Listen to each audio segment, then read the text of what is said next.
These awards, as you know, are a celebration of achievement, effort, change, innovation, management, insight, and the many other traits necessary to sustain a proud profession like midwifery and consistent services in maternity. We invite people to nominate a colleague or a student or a manager, whatever, where they think that person's real trailblazers. And it's really a celebration of all that's good in midwifery and maternity care. They recognise individuals, they recognise teams, management and educators. Anyone who values excellence and makes improvements. They are essentially a celebration of all of your achievements. So, shall we get on with it? What you do with your day-to-day lives, I just admire you hugely. If you do want to nominate a colleague, a friend, maybe yourself, please speak to the organisers and visit the website, and I really hope that we'll see you at that.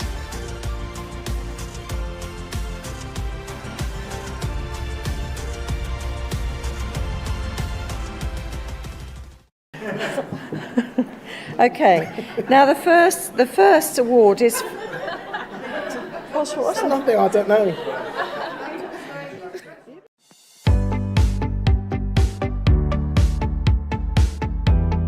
We have had a 40% caesarean section rate in the National Maternity Hospital. That is major abdominal surgery. Around 40,000 mums did not return to work in 2022. It's even more relevant if you're a mum who's experienced birth trauma.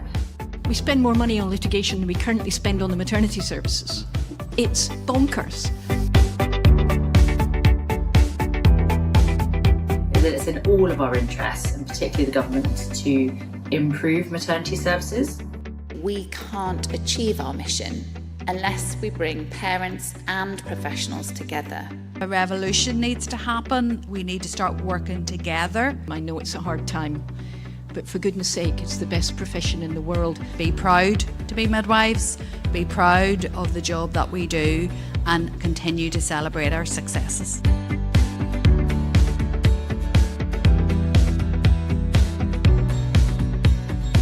Midwives make a difference to women every single day, and let's not lose that. It's more important than anything.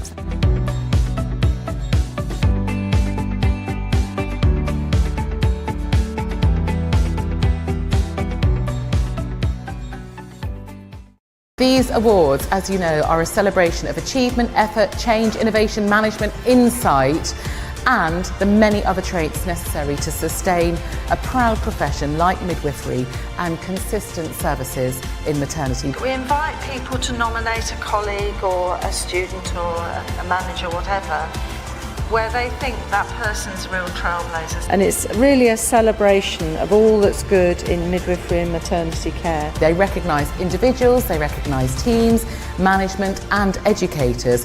Anyone who values excellence and makes improvements. They are essentially a celebration of all of your achievements. So, shall we get on with it?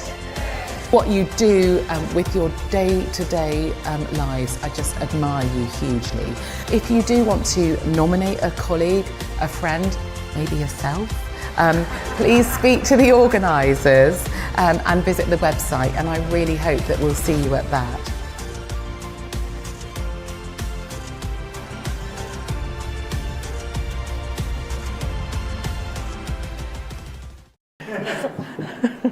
Okay, now the first award is... What's Nothing, I don't know.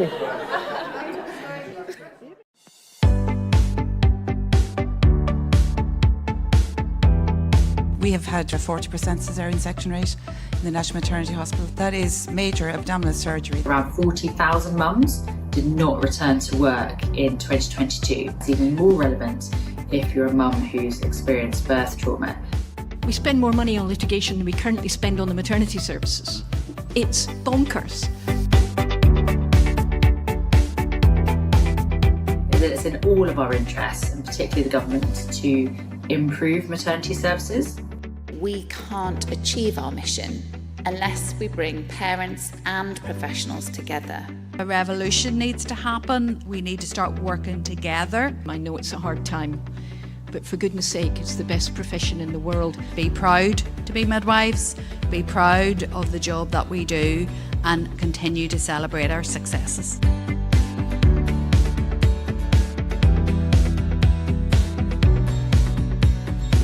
Midwives make a difference to women every single day, and let's not lose that. It's more important than anything.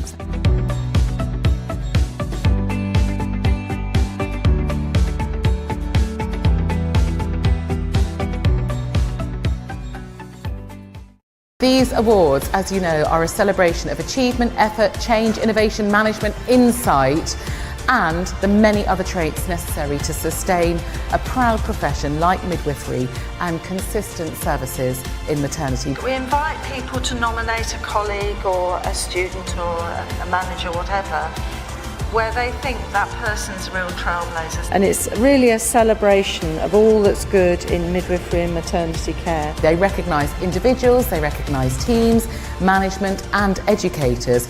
Anyone who values excellence and makes improvements. They are essentially a celebration of all of your achievements. So, shall we get on with it? What you do with your day-to-day lives, I just admire you hugely.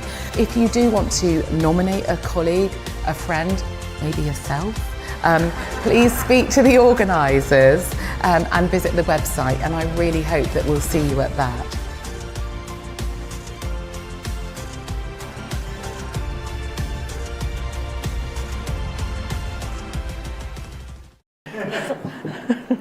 Okay, now the first award is... What's Nothing, I don't know.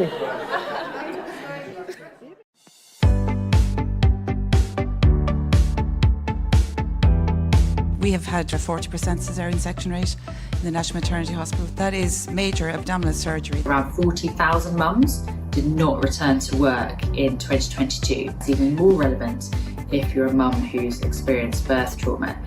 We spend more money on litigation than we currently spend on the maternity services. It's bonkers. It's in all of our interests, and particularly the government, to improve maternity services. We can't achieve our mission unless we bring parents and professionals together. A revolution needs to happen. We need to start working together. I know it's a hard time, but for goodness sake, it's the best profession in the world. Be proud to be midwives, be proud of the job that we do, and continue to celebrate our successes.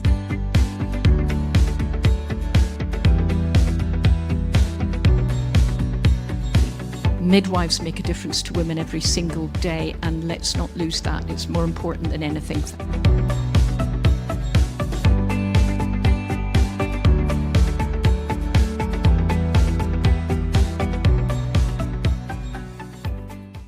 These awards, as you know, are a celebration of achievement, effort, change, innovation, management, insight, and the many other traits necessary to sustain a proud profession like midwifery and consistent services in maternity. We invite people to nominate a colleague or a student or a manager, whatever, where they think that person's real trailblazers. And it's really a celebration of all that's good in midwifery and maternity care. They recognise individuals, they recognise teams, management and educators. Anyone who values excellence and makes improvements. They are essentially a celebration of all of your achievements. So, shall we get on with it? What you do with your day-to-day lives, I just admire you hugely. If you do want to nominate a colleague, a friend, maybe yourself, please speak to the organisers and visit the website, and I really hope that we'll see you at that.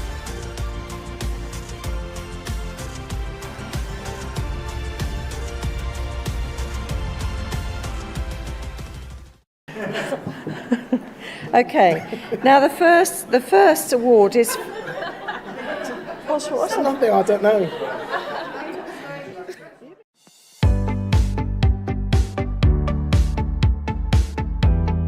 We have had a 40% caesarean section rate in the National Maternity Hospital. That is major abdominal surgery. Around 40,000 mums did not return to work in 2022. It's even more relevant if you're a mum who's experienced birth trauma. We spend more money on litigation than we currently spend on the maternity services.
And good evening and welcome to everybody. It's Maternity and Midwifery Hour. It's that time in the week when we all meet together, and welcome to this evening's session. My name is Sue MacDonald and I'm the curator for the Maternity and Midwifery Hour and the Maternity and Midwifery Festivals. And it's my pleasure to be chairing the session this evening. I think we're going to have some fun and learn a lot, which is one thing we really like to do together. And we're joined tonight by Trudy Dawson and Sally Ann Beresford. So welcome to our lovely speakers, all very glamorous, I have to say. And because we always do this to our speakers, we always ask them to share a moment of the week. So could I ask Sally Ann for a moment of the week to share? Well, I was just thinking about this, Sue, and I have to say for me, it's because I've just started weightlifting and I actually increased my weights this week and I was so thrilled with myself. Health and wellness is something that I'm really getting into now that I've passed the 50 mark, and I'm really enjoying doing some strength training. So these really big weights, they're really big. They're not really big, but they're still big for me. Wow, gosh. Gosh, that's a really good moment to eat. Thank you for sharing that, Sally Ann. How about Trudy? Can you beat that?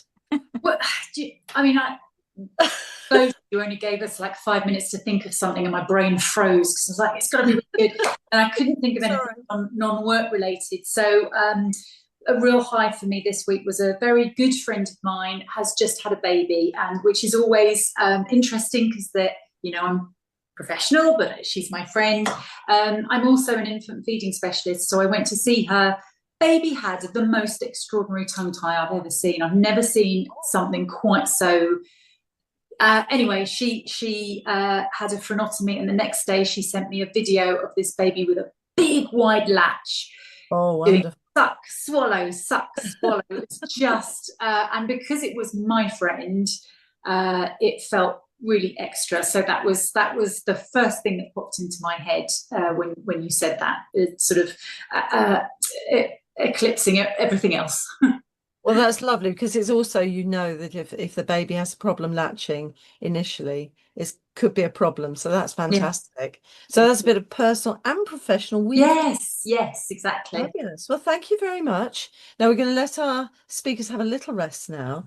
And I'm going to say another welcome because I know that some of you here coming in today, it's your first time with us on the Maternity and Midwifery Hour. Some of you are old friends, and I'll recognise when the questions come in are old friends. And I just need to tell the new people where we came from. It sounds a bit like a bit of Birds and the Bees, doesn't it? But it's about when the Maternity and Midwifery Forum have always had conferences and events and study days. And obviously, when the COVID-19 virus hit the UK, we had the lockdown, which was in the March 2020. And we realised that midwives, student midwives, maternity care support workers, a lot of people in the maternity services especially, that was our focus, always our focus, wouldn't be able to come to our events. They wouldn't be able to go to study days or conferences, and they wouldn't have that networking facility. And people were very anxious at that time. And I'm sure some of you will remember how scary the time was. And everybody wanted knowledge and information about this COVID virus at that time. And so we started the Maternity Hour, just an hour a week, to get that sort of connection for midwives and student midwives, etc. And also to get information out. And initially we did quite a lot about COVID, and we did quite a lot about the changes in services that were going on. And one of the things I always think of as I'm describing this is I was bowled over by how creative midwives and managers and educators were, because they had to be, to make sure women and babies were safe and also students were safe and the services were able to continue. So this is where things like Zoom and Teams suddenly started taking over, and mothers were able to talk to midwives through this medium rather than always having to be face to face. I mean, a lot of things we didn't get quite right, and we know that now, but we're still trying with all the different mechanisms we've got. But it has been good, and we've carried on. We're 5 years down the line and we're still meeting every hour. And obviously we're not talking so much about COVID, we're just talking about interesting and useful things in maternity and midwifery services, which is what we're looking at today. The other thing I need to say to you, if you're new to us, everything we do is recorded. So if you happen to have a power cut or you had to rush off suddenly this evening, don't panic, because this will all be recorded and you'll get access to the recording afterwards. That is useful because you're going to learn stuff, and you're going to learn things maybe you didn't know that you want to share with other people. And therefore, you can share this with your friends and your colleagues, and we're really, really happy for you to share. I know there's certain places you book in for conferences and events in, and you have to give a little code to get in, and they don't like you sharing. But we're very happy for you to share, because we're very much interested in people learning and developing and improving practice, because that's at the heart of what we do. So you can access things through the Matflix link.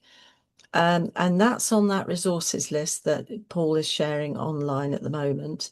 And just to give you a little health warning, Matflix is fantastic because it's got all the things that we've recorded over the last few years.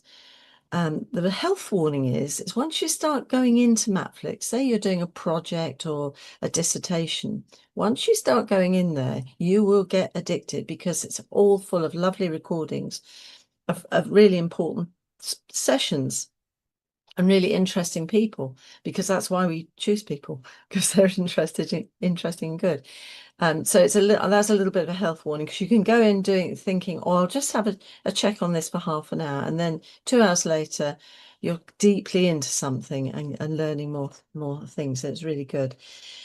So the other thing I want to say is a big thank you to everyone who's working so hard to keep everything going and looking after mums and babies so well. And a big thank you just to everyone in the health service, really, because it never stops being stressful. It never stops being short of staff, it seems to me. So that's the big thank you. Now, I've got a few minutes, and this is why I'm speaking very quickly now, because my news, it was my little news feature. I just want to share, we had a fantastic festival in Nottingham yesterday. It started off cold, but not only the welcome that we got was warm, the sunshine came out around lunchtime, which was lovely. Speakers were fabulous. We just had just about everything. And we've got, I've put the program, I have my program, I've got all my notes and everything, but we had Theo Clark talking about her book, Breaking the Taboo. And that was all about birth trauma and her experience, and also it links in with the report that came out a year ago about women's experience of birth trauma and what her recommendations are. And I'm sure, I think we've got a little write-up of that coming along. But that was one of the really important sessions. We had Gemma Price, who talked about a project called TRIM, which is helping support midwives and student midwives who are experiencing trauma from the midwife's point of view, and that was really good. And then we had a fantastic session on genomics and microgenomics, and that was really interesting. That was Karen Creed who was doing that. And then we had Sue Down, who did a sort of high octane session, as she always does, all about very packed full of evidence on physiological birth. And then we finished the morning with the journey to becoming a midwife, with midwives telling their stories as to why they've arrived as becoming a midwife. So it's really fantastic. I can't tell you everything because I'm only limited for time, but it was a superb conference. Next one is in Manchester, so I'm just whetting your appetite a little bit.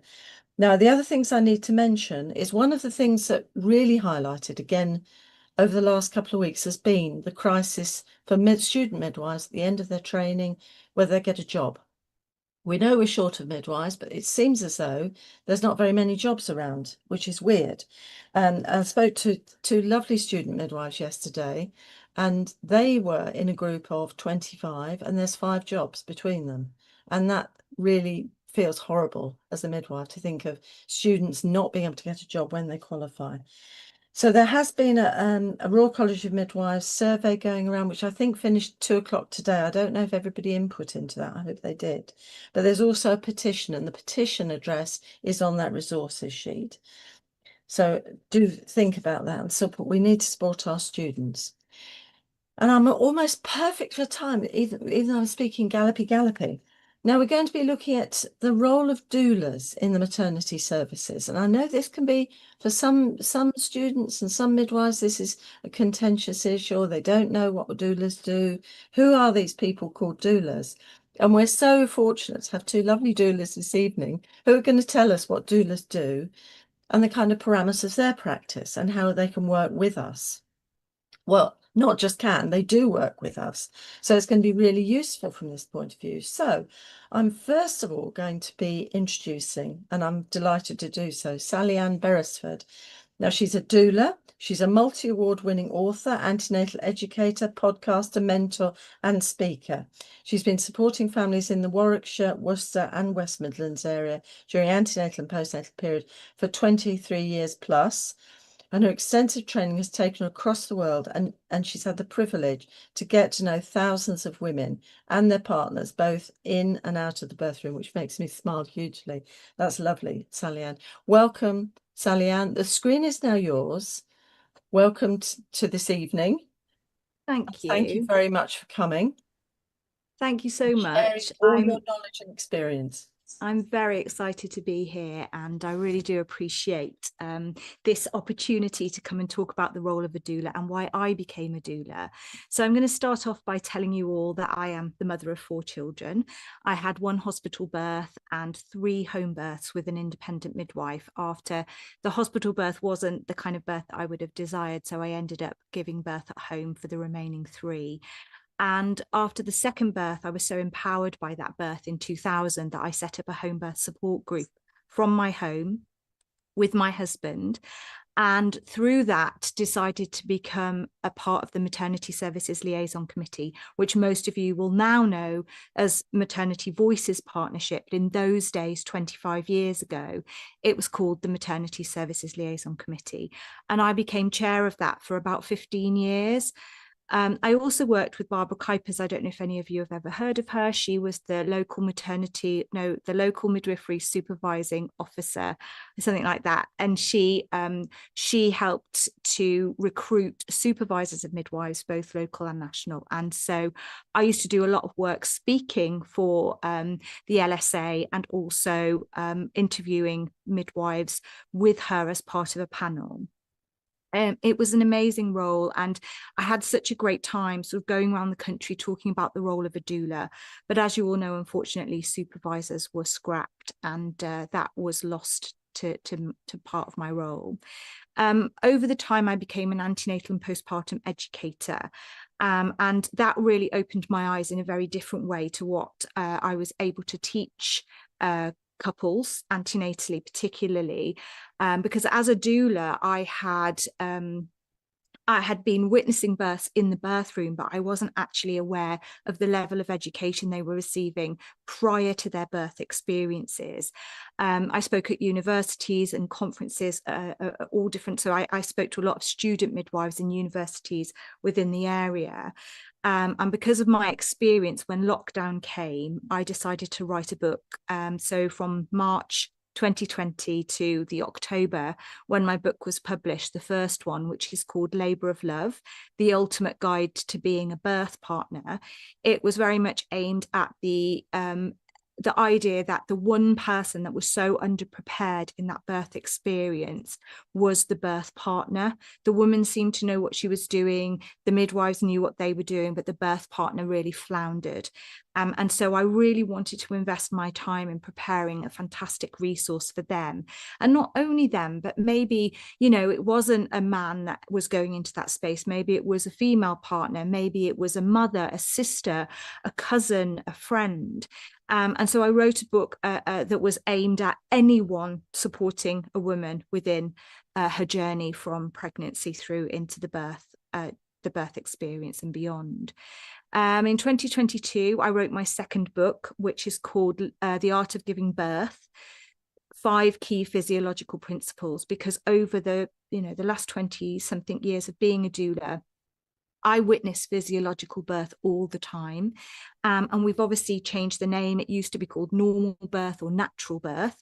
And now it's very much called physiological when something is, left to develop in its own way. And so I wanted to give back again my experience of supporting physiological birth. And so The Art of Giving Birth was my second book. I've also set up a podcast with over 150 episodes now. The last one of this season is going out on Sunday, and you might be interested to know it's with Dr. Rachael Reid, and it's about meconium-stained amniotic fluid. So it's very much an interesting topic for many midwives and anyone in the birth world to listen to. I'm over on social media on Instagram at The Ultimate Birth Partner is my name. If you want to look me up, please do. I would love to see you over there. I feel like Instagram is a great way for anyone in the birth world to support women wherever they can, to learn more about their bodies, about their options, and everything really about antenatal education where possible. So why do women hire doulas? This is something that obviously a lot of people wonder. That's because they can choose them, they can handpick them. When they do, they start to develop a relationship with their doula. They have antenatal preparation sessions, they really get to know them. And then, of course, once they've really gone into the information that they want to share with their doula and written a birth plan and really considered their options, on the day, the familiar face that they've gotten to know and gotten to sort of really build that relationship with arrives, and you can see a woman's shoulders drop, her face softens, she starts to feel like, okay, I've got my support network around me.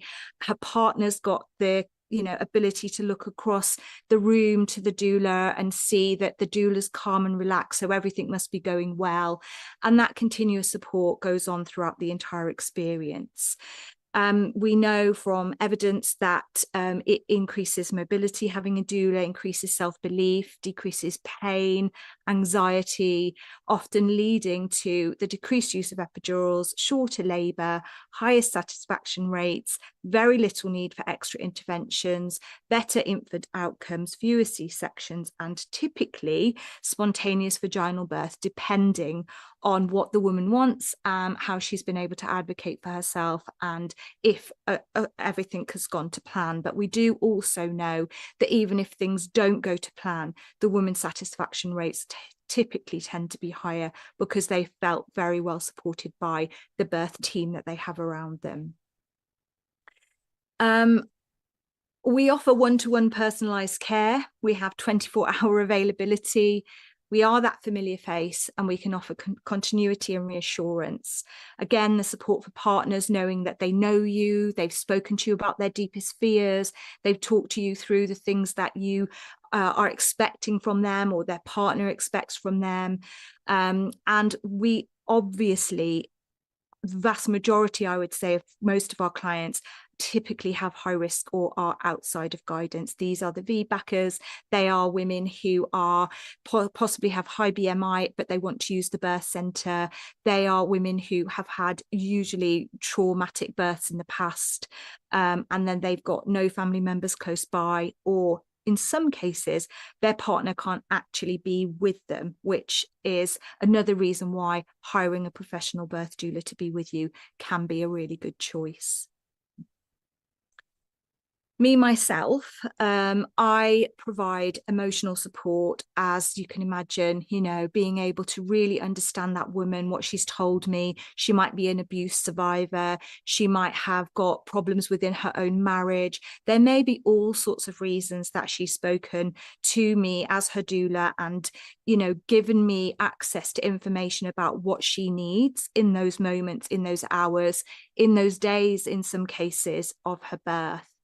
I can encourage the use of comfort measures, breathing, relaxation, movement, positioning. I know that's not different to a midwife, but we get in there before. We're typically arriving at the home. We're usually involved in some form of transfer, if it is a hospital birth versus a home birth, and all of those things are taking place in the hours and moments before medical care is required. And so, I would say I adopt a less is more philosophy. So I don't encourage anything unless the woman looks me in the eye and says, I'm not comfortable, Sally Ann, can you help me? And then I'll go, of course. If she forgets to breathe, I'm there to remind her. You know, there's, you know, very much the wiping of the brow, the feeding of the snacks and the drinks, very little talking, very little doing, just being present, being in the room. And then if things do go off-piste, plan A becomes plan B, then I am there to offer explanations, to ask questions of care providers if she doesn't have the voice or the capacity. Maybe the partner has said, please, can you speak to them for me? And then ask questions on my behalf. It's an interesting dynamic with regards to where's a doula's place in this scenario. And what you have to remember is I would never give advice or make decisions, but I am there bridging the gap between the couple and the care provider in some cases where that becomes necessary. I also continuously reassure and comfort the mother in general, encourage her to communicate her needs and desires. I'm not there to rescue her. I am there to walk alongside her and step up if she's asked me to, but only if and when that becomes necessary. And of course, assisting her partner to support the labour, showing him ways to touch her, to provide care and support. And that is often one of the things that I think the couples get the most out of, is that the partner gets the support from the doula way more than the woman ever does, because actually the woman is in it, it is happening to her, and she doesn't necessarily need anyone to do anything, but they are like rabbits in headlights and often feel like they are floundering. And so one of my sayings is a birth partner can literally make or break the birth experience, especially when it comes to physiological birth, because if the partner is filled with adrenaline, very, very scared and frightened, and unable to understand what's going on, actually labour can be longer, more difficult, more painful for her, and they don't always understand the reasons why that happened. So let's go through some case studies. This is Jenny. She is a client I had many years ago, and her husband walked out on her during the pregnancy. She was living in Kent. Her parents lived in Warwickshire, and she literally had no idea if her husband would be at the birth, but she knew from the outset she did not want her mum. So her only option was to hire someone to attend the birth with her. And we obviously became very close during the process. You might be interested to know that her husband did come to the birth. He never took his coat off the whole time. He was not a very pleasant person to have around. And unfortunately, you know, she gave him that opportunity so that he would meet their baby. But it wasn't a good plan in the end, because actually he disrupted the whole thing. And had she not had him present, I think it would have been a much nicer experience for her. But that's one of the reasons why Jenny hired a doula, because she really did need a confident, supportive advocate in the event that she had no one else. This is Daniela. She was having her second pregnancy. Her first was a C-section for lack of progress, and she was completely traumatized by this. She was absolutely not happy about the way things went, and she didn't know what to do. Becoming pregnant again was scary for her. It took her 7 years to become pregnant again. She didn't know if she wanted another baby. But when she was pregnant, since the Embrace report and other things, she was told she was high risk because she was Black. And I think that was a bit like a red rag to a bull. She hired a doula. She decided to give birth at home so that she could feel safer and more in control of her environment, what happened to her. And, you know, just in general, she just wanted somebody there to support her in that moment. She was concerned post-COVID that no one would come out on the day, and she had to really fight for the support, but she did eventually receive it. She had an incredible home birth with a fantastic team of midwives who really did support her all the way. It was just unfortunate that during the pregnancy, it did seem like a bit of a battle, but having the support to get through that time, I think really helped her mentally as well as on the day physically. This is Charlotte. I met her when she was pregnant with her third baby. At the time, she didn't know she was pregnant with identical twins, but she wanted a doula because even though she'd successfully had a VBAC with her second baby, it wasn't the birth she'd hoped for. And so as soon as she felt confident that she was, pregnant and everything was going well, she hired me as her doula. And then, of course, at the 12-week scan, found out that she was incredibly high risk and she was devastated. She really wanted a hands-off birth, and, it was hard for her. But again, she worked really hard and really closely with the hospital. And she did have the most beautiful hypnobirthing vaginal birth with her twins. And she felt, and she tried to express this really clearly to them, and she wanted me to share that she felt strongly that she wanted to achieve a vaginal birth because her main priority was to keep her babies together and have lots of skin to skin and breastfeed. And so for her, that was her ultimate goal. She just wanted to ensure that her babies were able to be on her. She was still breastfeeding her older children. She was a breastfeeding counsellor. She really had got this as her top priority. So sometimes it, isn't vaginal birth that a woman wants. It's the other part that goes with physiological birth sometimes, where, it does mean that her babies wouldn't have to be separated and, removed from her in any way. She wanted them to have the best start she could offer. This is Agnes. Agnes had her first baby in Scotland, and it was a very, very difficult and long birth. When she got pregnant with her second baby, she had no intention of hiring a doula. But as her pregnancy progressed, she decided that she desperately wanted to give birth at home. She was living in Warwickshire by this point. Her husband worked away, and she lost trust in her midwife because of her prior experience, not because her midwife had shown her in any way that she wasn't trustworthy. And when she contacted me and my partner, my doula partner at the time, she had no money to pay us, but she knew that she had to do everything she could. So she borrowed money from all different members of her family to support her, and knew that this was an investment she couldn't afford not to make. And that's really, really important to share that, because, yes, doulas charge money, and we have to earn a living and put food on the table. And so, it wasn't that we would just say, oh, no problem, don't worry, we'll just come along. And, it was a case that we did charge a fee, and she had to work out how to do that. And in Agnes's case, we decided to contact her midwife because we knew that her midwife felt that the relationship was breaking down. And we went and sat in the hospital coffee shop with her midwife and a couple of other colleagues. And they said, we just don't understand what's gone wrong here. We've got her 4-page birth plan up on our wall in the community office, and we've shared it with everybody. And we had a really deep conversation about how a 4-page birth plan is a huge red flag. No woman should be writing 4 sides of A4 paper to explain what they want to need. This woman was deeply traumatized, and she just didn't know how to guarantee that she would be allowed to birth in the way that she wanted to birth.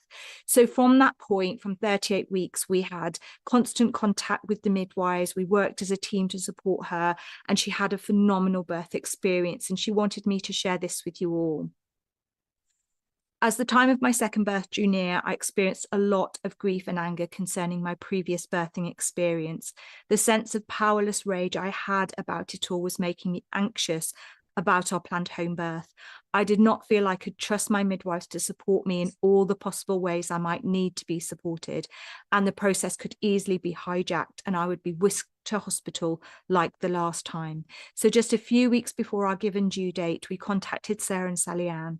I quickly felt that I could trust either one of them absolutely, and was convinced that they would stand up for me and support me in every way possible, whatever happened during the birthing process. The conversations we had together and the trust and respect they placed in me, as I can't see that all of that, but as the mother, it enabled me to relax in a way I had not felt able to before. I went into full-blown labour very quickly this time, which took me by surprise. By the time our doula came, she was immediately down on all fours to support me physically and emotionally in a contraction. Both the spoken encouragement and the wordless support and love she gave me as it was all happening together with the utter relief I had in her presence were completely invaluable. Sorry, as I say, part of the screen is cut off, so I can't see it all. I hope I got all that wording correct. So as you can see, Agnes's birth was, incredibly empowering for her because she'd had that extra support just right at the end there. And then the last one, Amelia. Amelia's birth story is the current podcast episode, which went out on Sunday, because Amelia had a high BMI and was also insulin controlled gestational diabetic. And she wanted to give birth on the MLU with her second baby. She had her first baby on the MLU, had a high BMI in those days, but didn't have insulin controlled gestational diabetes. So this time she worked really, really closely with the consultant midwife, and it was agreed with the use of a continuous glucose monitor, which you can see on her arm, that she would be able to be in the water on the birthing center, and she was very, very grateful for that. She desperately wanted the same birth again. She had such a fantastic birth the first time, and she really didn't want to step away from that, experience, that amazing physiological birth. So as I say, the consultant midwife was amazing to support her. There was various meetings to pacify the team, and the baby wasn't playing ball either, because she was often transverse during scans, and that gave everyone very nervous feeling, and they were really keen to get Amelia onto labour ward in case there was a cord prolapse. But eventually baby went head down, she went into labour, and it all went exactly how she wanted. Amelia wanted me to share with you that the CGM monitor on her arm, she said, I had to fight for this as they did not want me to have it, but it was so useful to demonstrate my usage control both pre-birth and during. And so if any of you are in a situation where you do have a woman that is desperate for a physiological birth and she wants to use the MLU or birth center in your area, I would really recommend getting hold of a CGM monitor for that person, because it really does make a huge difference to them, because they have got consistent access to their readings without disrupting the birth. When you're working as a doula, you really hope that everyone participates in a team effort, that the mother and baby are at the centre of the care, and the midwife, doula, partner and doctor all working to support her wishes, her preferences, where possible, according to, how things are progressing. As long as everything is going well, the mother and baby are doing great, then we feel that we're very much part of a team. And we'll do everything in our power to support anyone during that experience, to make sure that the mother and baby are kind of kept out the loop to some extent with regards to conversations. Let's have them out of the room.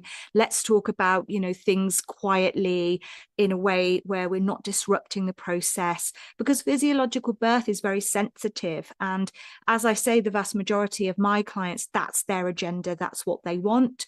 And so I very much try my hardest to be a good role model, say very little, speak very quietly, and support the woman in everything by adhering to her birth plan, her preferences, and, making sure that anyone that comes into that space is also doing the same. I very much encourage personalised care plans in every trust I work in, and I cover quite a broad area over 3 counties, Warwickshire, West Midlands and Worcestershire. I would encourage every single one of my clients to access personalised care plans, particularly if they've ticked a box and are high risk. I myself provide trauma-informed care and like to, discover who can support them if they are traumatized. However, I believe everyone should be treated as if they have had some previous trauma, because you never know what's gone on in someone's life in the past. I like to offer true informed consent, and I really find it's important for midwives to understand that when my clients are sat in front of a consultant midwife, a head of midwifery, or whomever it is that they're sitting with, that they recognize these women are having conversations with them without me present. I'm not there pushing them into making decisions about certain things. These women are completely standing in their power, making decisions and discussions about what it is they want.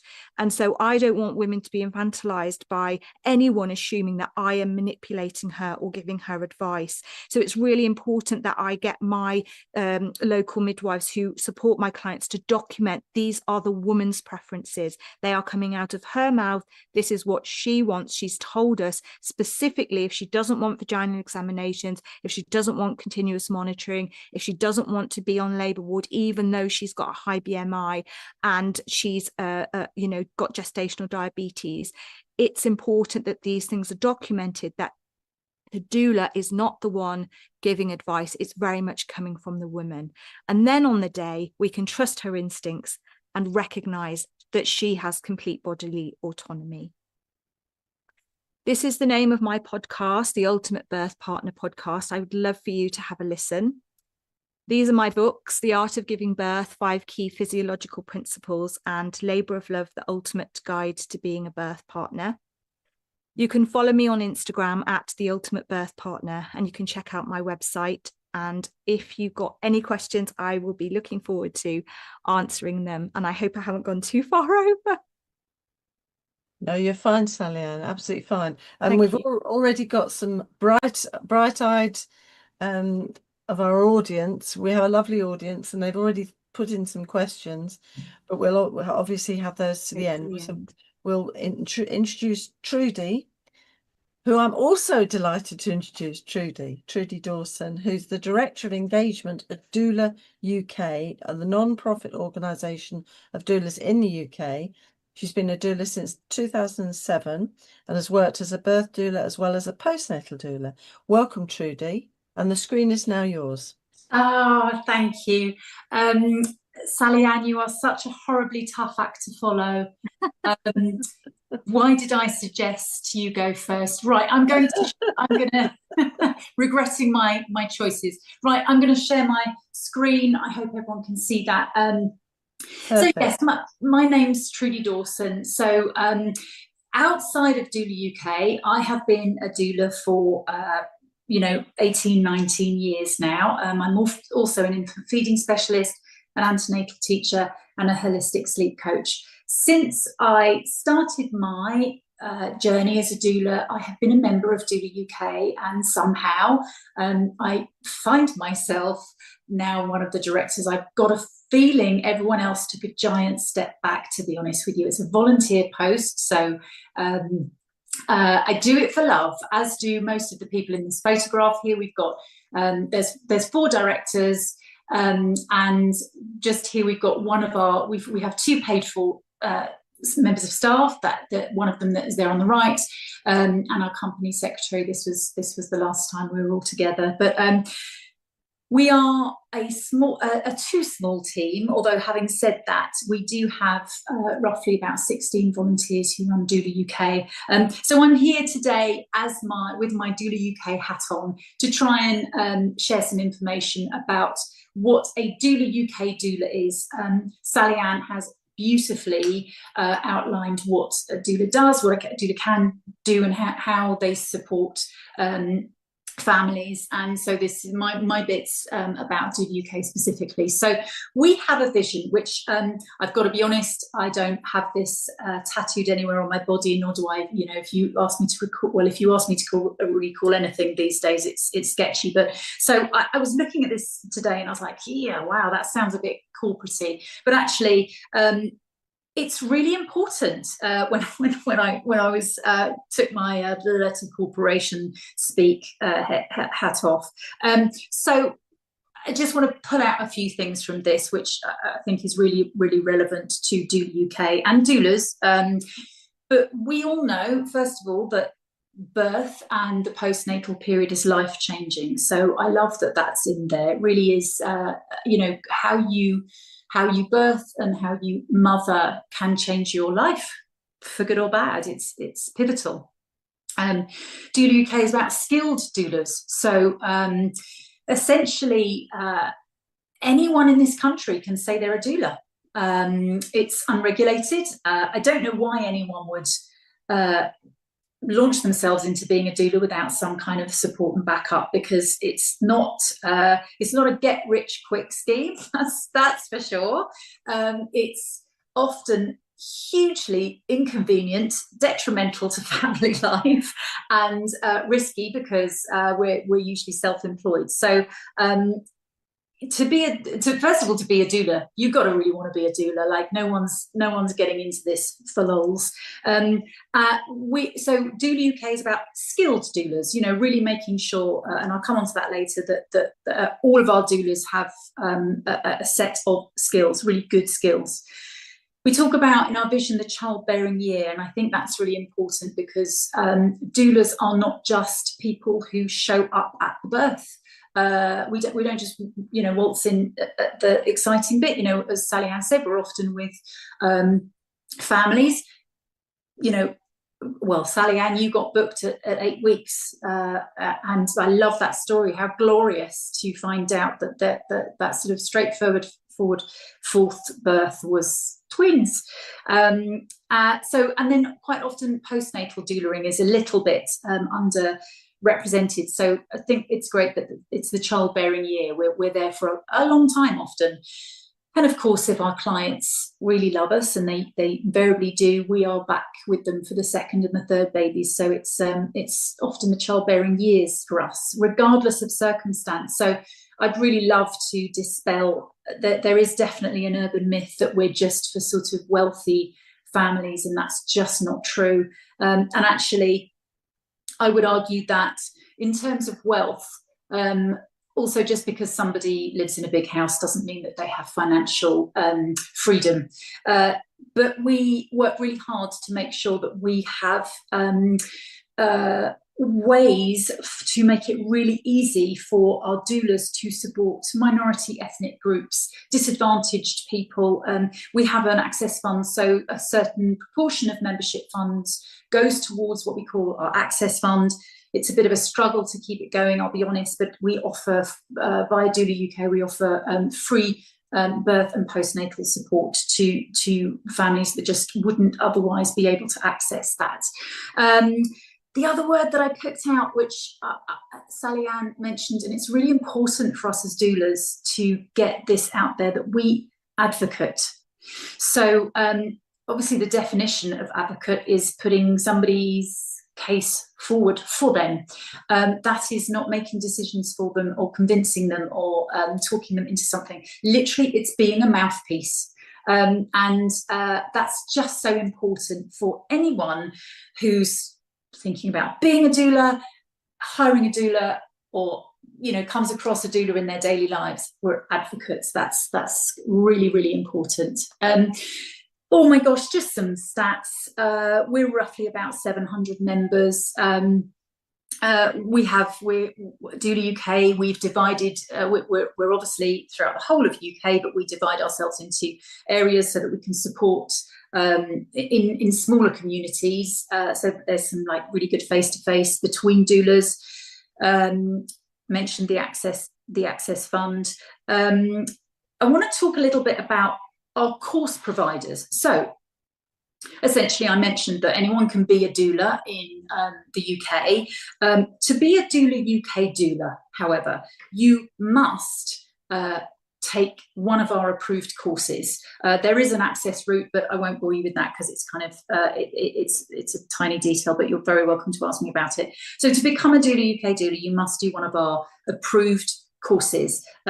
These courses are really fantastic. They are the gold standard of doula training because we make sure they are, we evaluate them, we reevaluate them, and we're currently working even harder than ever to work really closely with our course providers, because that's where our doulas come into us, essentially, more often than not.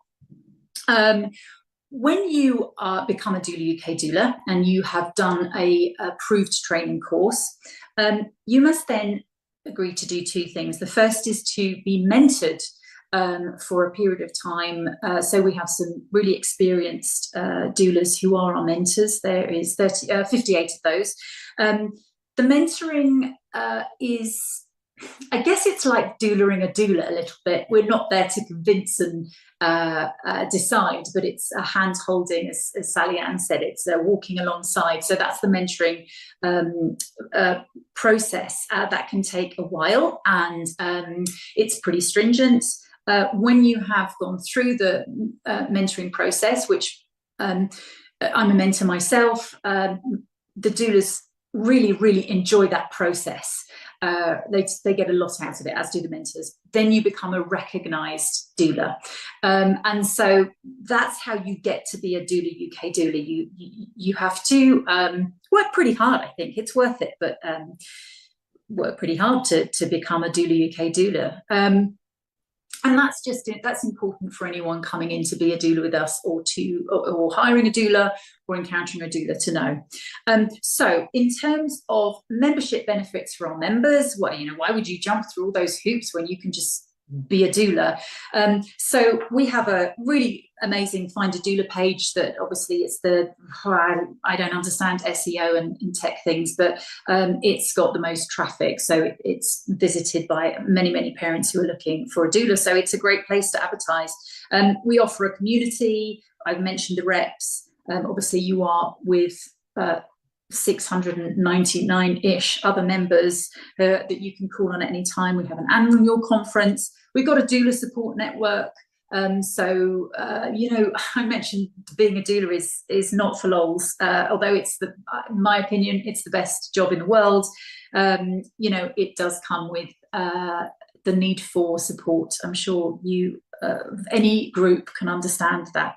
I've mentioned the mentoring. Once you've been through the mentoring process, your mentor never really stops being your mentor, and you generally have formed such a great relationship that you can, draw on their experience for many years to come. And personally speaking, my mentor-mentee relationships usually end up being very mutually beneficial as time goes on. Got a podcast. I've just recorded my first podcast, the Doula UK podcast, but go to Sally Ann's, either go to our back history or go to Sally Ann's, because I'm not sure whether I found my feet on that one yet. Now, what's really important, I think, for you to know is that Doula UK doulas must abide by our code of conduct and our philosophy, and this is really important to us. I won't read it to you because it's late in the day and I don't want to bore you into submission, but it's really worthwhile going and have a look at the Doula UK Code of Conduct to see what we're about. I don't know any of the doulas that I know that don't look at that Code of Conduct and go, yeah, that's all perfectly reasonable and I can do that, and like I knew all that. I think really it's for newer people coming into doulaing, but it's what we do. It's not essentially such a big ask, but it's really important to be a Doula UK doula that you abide by that code of conduct and our philosophy. So with regard to the training, it's not just the initial training. We have our conference where we have fantastic speakers. Anyone can come to our conference. Thank you, COVID, it's now online. We have mentoring circles. We've got CPD, so we have a really fantastic list of people offering further training that we have similarly vetted, and we obviously provide a discount to our members.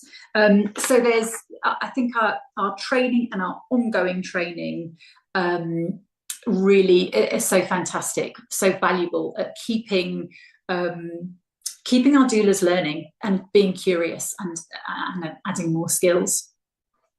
I mentioned the Access Fund. So this is something that we certainly really believe in. It's been a real struggle sometimes to keep it going, but it's so important because I'm getting boring, but you really don't become a doula to get rich. You usually do it for a real passion for supporting, mothering the mother, and that should be available to everybody. That's how we feel, and so that's why we provide that for those who aren't able to afford a doula. So in terms of, Sally Ann touched on, why have a doula? What's it so good about it? So we do an annual return each year, which means that we can keep looking at our stats for birth and postnatal. Essentially, the benefit Doula UK should be and is so far, thank goodness, the #1 resource for doulas wanting to be doulas and wanting to advertise their services, but also for parents looking for a doula. And why they would have a Doula UK doula, they're the same reasons why they would have a doula, full stop, except that we can, happily, because of our annual return, put some numbers to those benefits. I wanted to also just mention a book. It's called The Doula Book. And it's absolutely I mean, I've got my copy here sitting in front of me. I've had this copy for it was the first book I bought. If you want to see some really fantastic research, so I love a bit of research. I'll chew on any research data. It's just so compelling, and that is specifically about doulas. But for a Doula UK doula, we've got really good stats. We've got 91% of our clients are breastfeeding.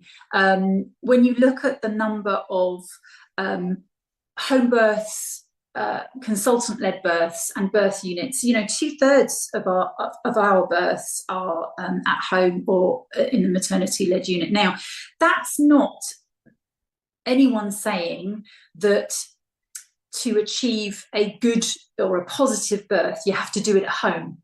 I think that demonstrates the choice that is supported, because I'm sure Sally Ann will agree with me. I don't have an opinion on where someone gives birth. I want them to give birth where they feel really fantastic, but often the choice is limited. So I think that number really speaks for the choice that we are able to help provide support on both sides, on the side of the midwives and the side of the parents. In terms of postnatal, because as I said, my real passion is postnatal these days, and we just do fantastic. We have a fantastic way of supporting families. As Sally Ann beautifully pointed out, by the time we get to the birth room, wherever that is, we generally have developed a really intimate, close, albeit professional relationship that carries on. And so, I always think that birth doesn't stop when the baby comes out. Bonding and mothering and breastfeeding or formula feeding, nurturing, and learning all of that about this new person takes, as a mother of a 20-year-old, it takes a lifetime. But those first, few days, few weeks, few months, kind of feels to me like the birth is still happening. And so being a postnatal doula is a complete honour, but it also, again, is matched up by fantastic stats. 76% of our families are breastfeeding at the final meeting. That's just so much way above the national statistic. And again, it's not about suggesting families should breastfeed and that's the only way you can say you did a good job, or it's about the fact that it shows the support, the difference the support makes. I suspect that, well, I know, I'm not suspect, I'm trying to be, delicate, but I know that most parents most mothers end up not breastfeeding, not out of choice, but out of lack of support, lack of time, lack of good information. If they choose to bottle feed their baby, I am totally gravy with that. That's awesome. It's all about choice. And I think that 76% really represents the choice that we are able to support. So essentially, to wrap it up, anyone can be a doula. That's awesome. We don't want the doula police. I don't think anyone particularly thinks that's a great idea, nor should it be necessary. However, to be a Doula UK doula, we really think that I hope this isn't going to be controversial. Oh, it probably is. Doula UK doulas are the gold standard. We, our code of conduct makes us really robust at knowing our role, knowing the definition of our role and how to get the best out of that role purely for our families. I'm not saying that somebody not in Doula UK wouldn't be able to do that. But we also have a resolution process. So what that means is that should anybody be dissatisfied in any way with Doula UK doula, we have a whole process where we are able to mediate and navigate and should it be appropriate, offer that doula more learning. So I think that gives everybody, including the doula, some real reassurance that we're always kept honest and learning. I think, oh gosh, I should have, stop sharing. There we go, I've got the right button.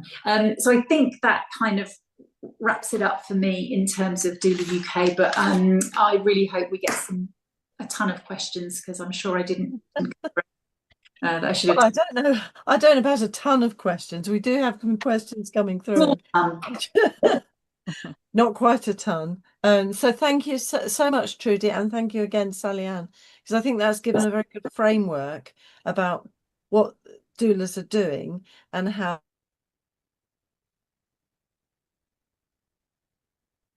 they're kind of trained. I'll link to that at some point as well, because I think that's I'm particularly like the initial training, the idea of the CPD, because I think that's really vital in these days. But I'll move on to the questions, and of which we have quite a few. I'm just whizzing through. So, oh my goodness, where am I? Right. So we have Emma Inglefield. Hi, Emma. And Emma says, in my experience as both a doula and student midwife, I found a lot of negativity regarding doulas. And why do you think that is? Now, that might be one for Sally Ann. I'm not sure. I think most midwives haven't worked with doulas, and I think they don't have a complete understanding of what the doula role is, and that often it's Chinese whispers and they've heard things that maybe weren't particularly true. I had one experience where my business partner had put the midwife at the home birth in the spare room and said, why don't you set up all your stuff in here and get yourself comfortable, I'll bring you a cup of tea. And, and the woman was like labouring it was a tiny little hallway with a very small bedroom and bathroom, as well as the spare room. And it got back that she was locked in a cupboard. And I think that that's the kind of thing that often takes place. It is just that simple. Chinese whispers, everything gets put out of perspective, and it gets lost in translation somehow. And I think that the midwives who work with doulas typically will say amazing. No. Did you want to add anything, Trudy? Yeah, I think it's really important to understand that the bit about that we're advocates, so we're just kind of mouthpiece. But quite often, if a woman has had a traumatic experience previously, or maybe someone she knows has had a traumatic experience, works both ways, right? So her midwife may have been doing absolutely everything but a woman that she should and could do, but a woman comes out of that birth experience feeling angry, and maybe she aims her anger at the midwife for her previous experience.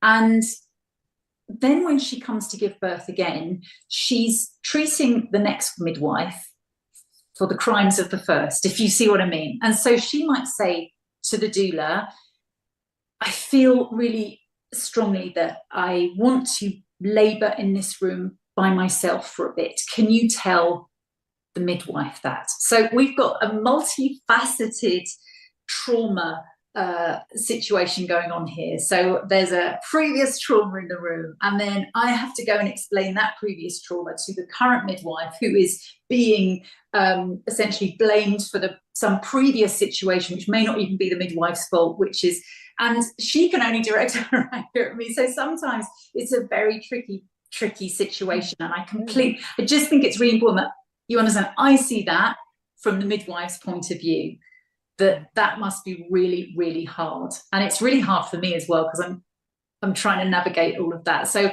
that's not every situation, but I can imagine you only have to experience that once without maybe thinking 4 steps behind for it to feel really unpleasant and to think it's the doula because they're the person standing in front of you. But it's important we understand the bigger picture, I think, sometimes. So I kind of get it sometimes. I think understanding, talking, sharing our experiences would be really helpful.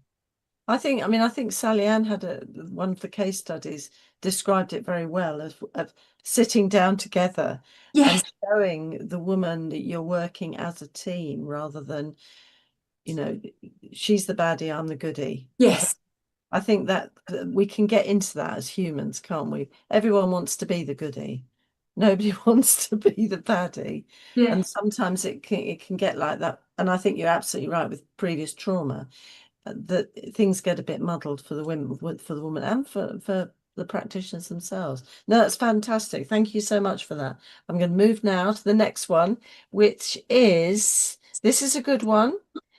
Jamie Lee Miller. Hi, Jamie, or Jame, I'm not sure. Have you worked with women who have mental health issues? And if so, do you think doulas provide enhanced support compared to women who are not lucky enough to have a doula?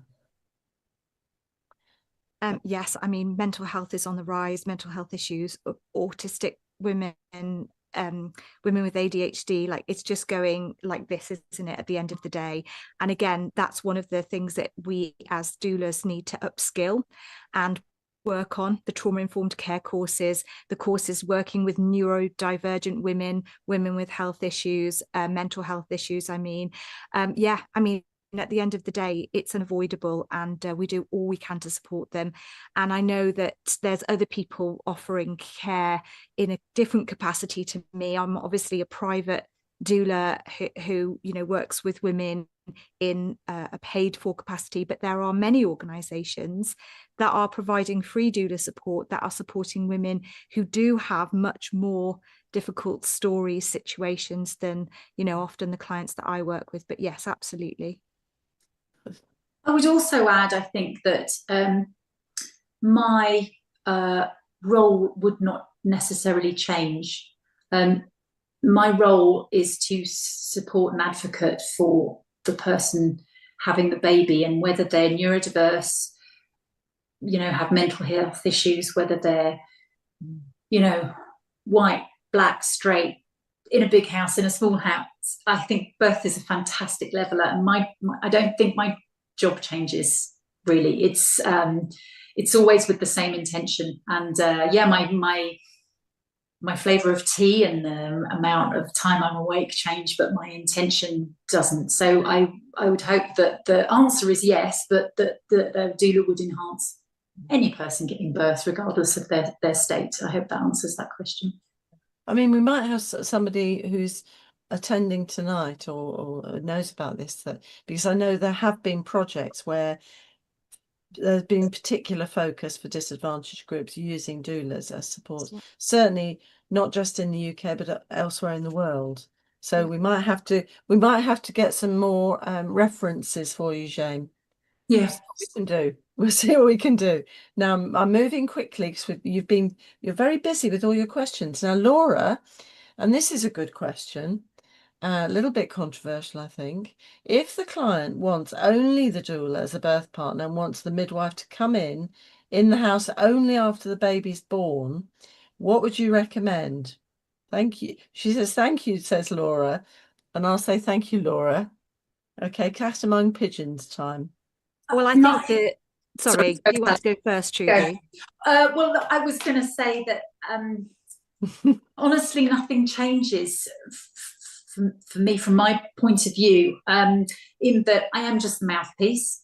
I'm not medically trained, so I make no medical decisions or even suggest to my clients. I always approach everybody with kindness and respect, and as Sally Ann said, assuming that there's potential previous trauma. That includes anyone coming into the house or the room. In terms of that request of, can the midwife wait in another room? I have a really interesting example of that, where my client was incredibly stretched. She had horrible white coat syndrome, and she'd lumped anyone who was in a medical profession as the same thing. That was her. It was a mental health issue for her. So she really wanted the midwives there, and she really respected them. But she knew that she wanted to labour in her lounge, very small house, and she, respectfully requested that the midwives just wait outside the door. And it was on her birth wishes document when we'd spoken. She had expressed that in all of her antenatal appointments, and she'd been very nervous about it. She's like, God, I know it's a bit of a dick move, but like, it's really important to me. Interestingly, one midwife arrived and was totally cool with the whole thing, and she said, "That's awesome. I'm just going to sit here on the stairs with my notes. You come and shout if you want me." And we made sure she had tea and cushions and stuff, and it was awesome. And after a couple of hours, then my client was like, "Is that midwife still in?" I was like, "Yeah." And she was like, "Oh, tell her to come in. This is like," and the midwife came in. Brilliant. It was just beautiful. Shift ended. She had to go. Next midwife came in with a very, very different viewpoint. I said the same words and explained, about that I'm just a mouthpiece. She was very, very cross and very, very aggressive and very loud just outside the door about it being dangerous and babies dying. And it was a very, very different vibe. And it's really difficult for me to tell this story, but without wanting to put the onus on the midwife for making that situation okay. That's not what I'm saying. I'm just relating my experience of that. And that's all I can really go on. I get that it's really, really difficult, and it's very difficult as a doula, but I'd always just bring myself back to, I'm just a mouthpiece. I'm going to do it the best way I can. Sally Ann, I'd love to know what you've got to chip in on that, because it is. The only thing I would add, Trudy, is that I just support any decision that the couple make. It's no skin off my nose if they want a planned C-section, if they want to give birth in the woods, and anything in between, and most are very much in the middle in between. If we were in a situation where the woman was in labour and she said, "I don't want to call the midwife, I feel like, I don't want to make that call," then I would have to say, okay, as long as you understand my role and where my boundaries lie. And we will have discussed that in the pregnancy. So there's no doubt that they will be aware where my role starts and ends. Quite right, yeah. Because in effect, that would be a case of the woman choosing to free birth. Well, I would argue, Sue, you can't free birth when you've got a doula present. Free birth, in my mind, is when the couple are literally on their own. Anyone else you invite into that space, you are no longer free birthing. You are changing physiology just by having another person present, aren't you? I understand what you're saying. I guess I'm seeing it as a midwife. Yes, no care provider. On my midwifey bit. And I'm seeing it very much legally. And I know that the woman, whoever's going to birth the baby with the mum. Yeah. I mean, I'm seeing it legally. I 100% agree. This is something we might have to return to. I just want to say it's the definition of attend.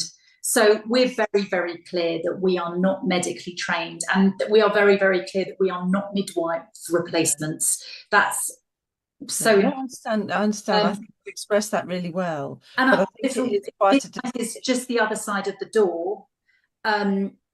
With all her fantastic knowledge, medical knowledge, I'd argue that wasn't a free birth. If she's in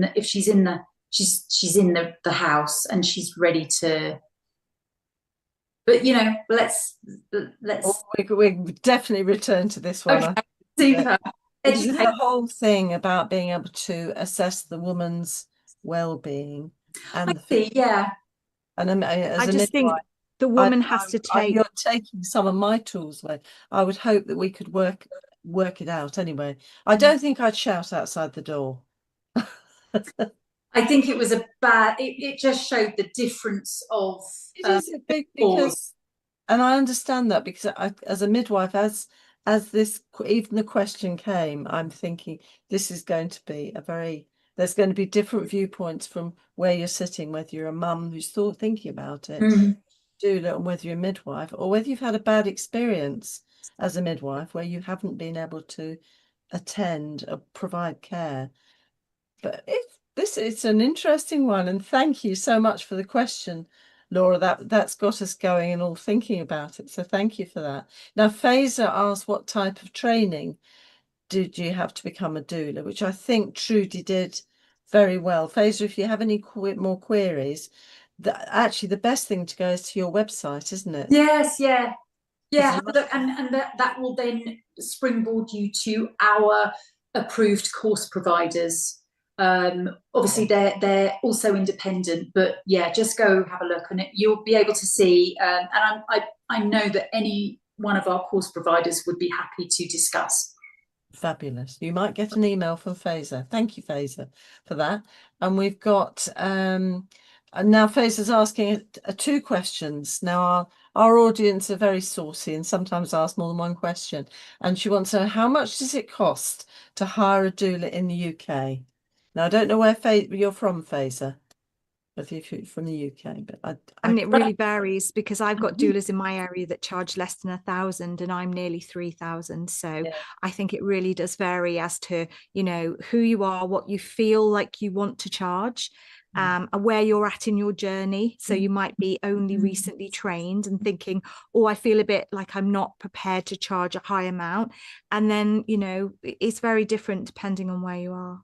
So I can tell you from our annual return that the majority of Doula UK doulas, birth doulas, charge between £1,000 and £1,500 for their services, and that roughly includes some antenatal training, attendance at the birth, which includes an on-call period of 2 weeks before, 2 weeks afterwards, and then several visits after the birth as well.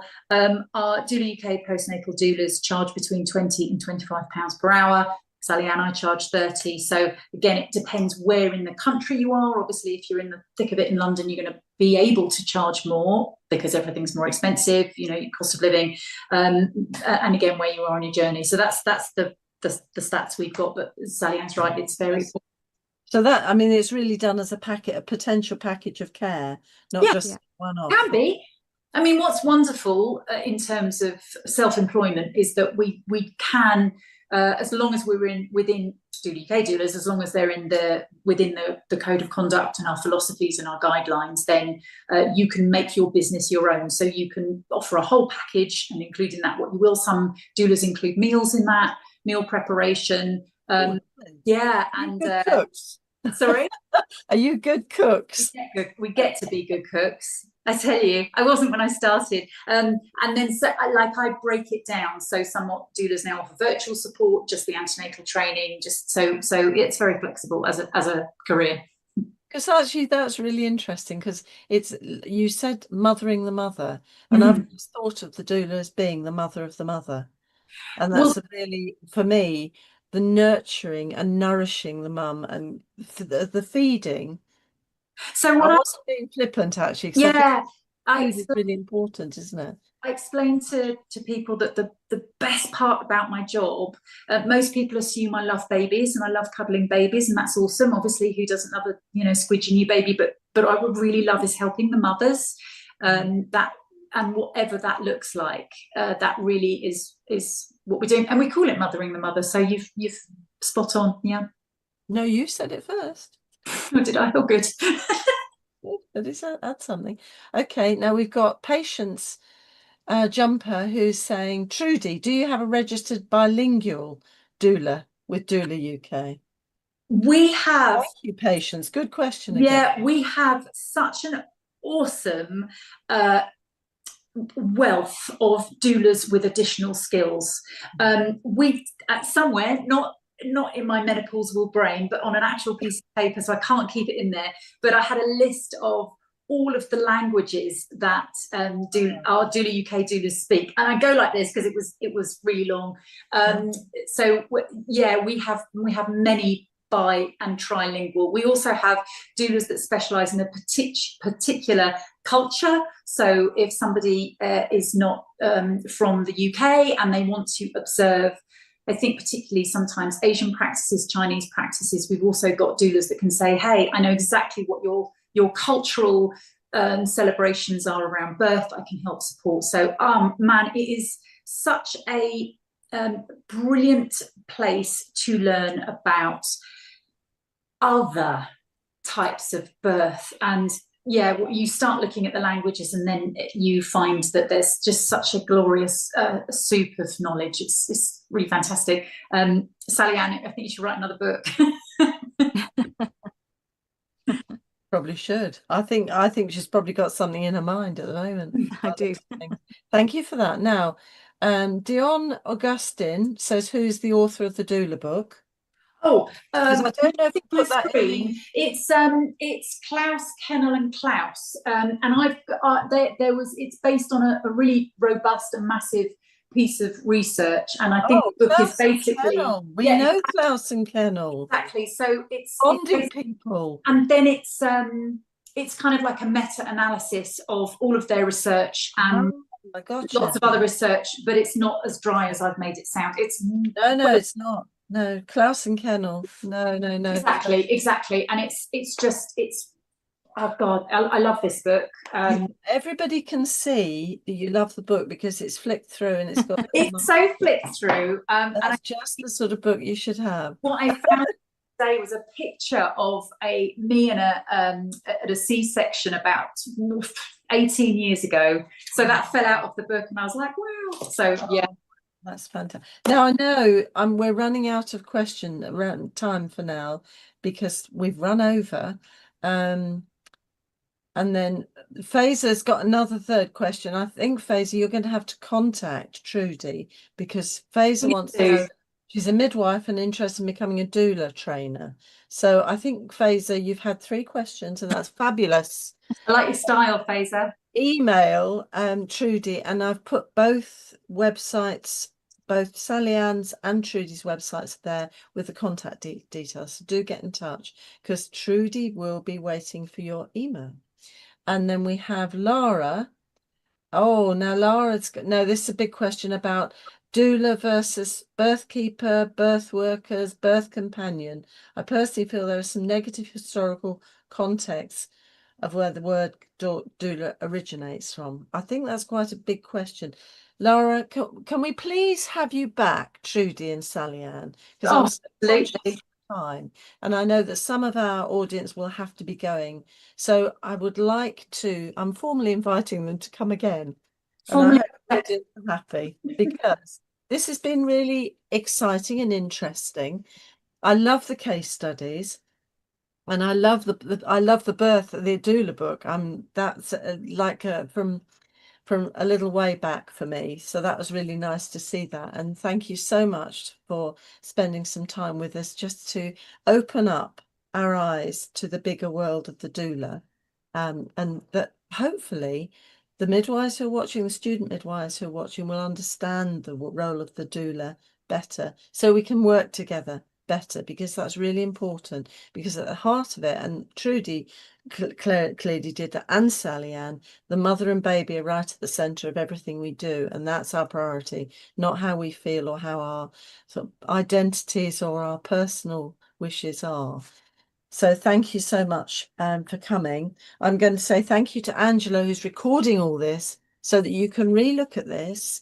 No, you can hear it 6 o'clock in the morning on Friday morning as a podcast.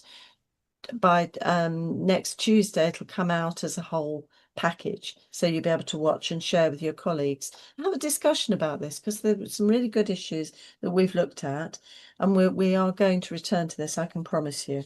I've got Trudy and Sally on my radar now, and they're on my list. So fabulous. Thank you for that. And also Paul in the background also sending the questions and the comments through, and that's been so great. You are a fabulous audience, I must say. Now, next week, we're going to be listening to and engaging with our communities, and we've got Dalvir Candola and Barbara Chisnikowska. And I apologise, Barbara, for that terrible pronunciation, but I'll do better by next week. I'm going to say next festival for the Maternity and Midwifery will be the 8th of July in Manchester. So think about planning a little mini break and a festive for the festival. Lovely place to be. And in the meantime, please take care of yourselves and look after yourselves. And we'll see you same time, same place next week. Take care.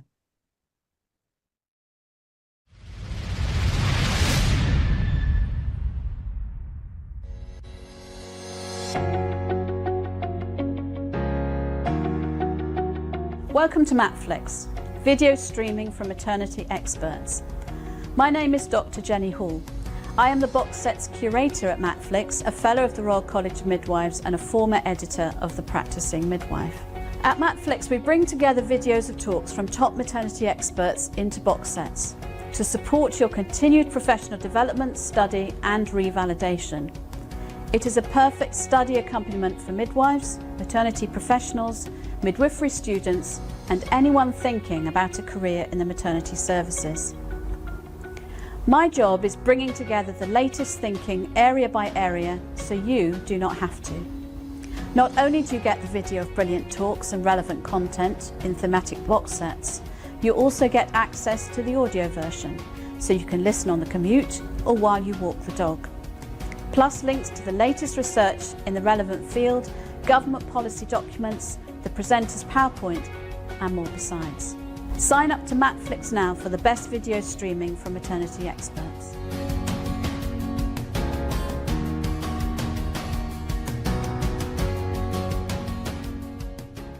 These awards, as you know, are a celebration of achievement, effort, change, innovation, management, insight and the many other traits necessary to sustain a proud profession like midwifery and consistent services in maternity. We invite people to nominate a colleague or a student or a manager, whatever, where they think that person's real trailblazers. And it's really a celebration of all that's good in midwifery and maternity care. They recognise individuals, they recognise teams, management and educators.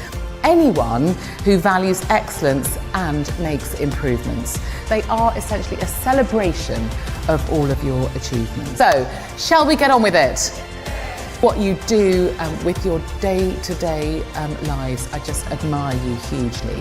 If you do want to nominate a colleague, a friend, maybe yourself, please speak to the organisers and visit the website, and I really hope that we'll see you at that.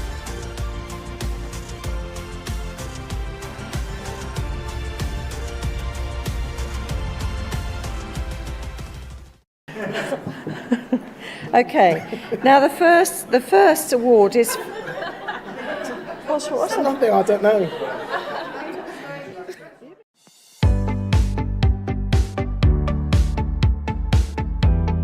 We have had a 40% caesarean section rate in the National Maternity Hospital. That is major abdominal surgery. Around 40,000 mums did not return to work in 2022. It's even more relevant if you're a mum who's experienced birth trauma. We spend more money on litigation than we currently spend on the maternity services. It's bonkers. It's in all of our interests, and particularly the government, to improve maternity services. We can't achieve our mission unless we bring parents and professionals together.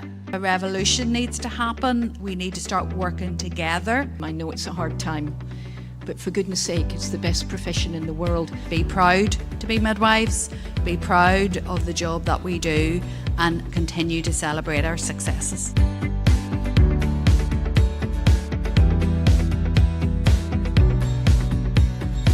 Midwives make a difference to women every single day, and let's not lose that. It's more important than anything.